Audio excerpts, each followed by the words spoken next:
Abathengisi basestratweni babetha ngenqindi phantsi besithi abasokuze bangene kwezi zindlu, bathi banyanzelisa ukuba kufakwe amanzi kunye nezindlu zangasese.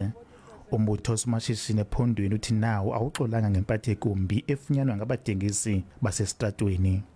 Aba bantu bazihawkers basebenza ngendlela ebuhlungu phandle. Xa kutshisa bayatshiswa ngumlilo, xa kupanda naxa kunetha bakuloo meko. Abathengisi bathi umasipala akazange afune amacebo kubo ngezi zindlwana.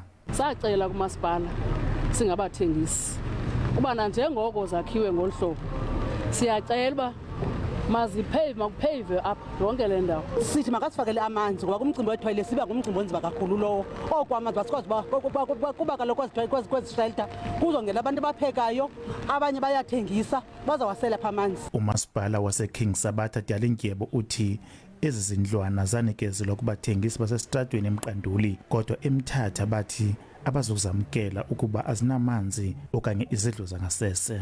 Apha eMthatha ke abakathi bangene abathengisi kuba bekukhona izinto abafuna ziqale zenzeke.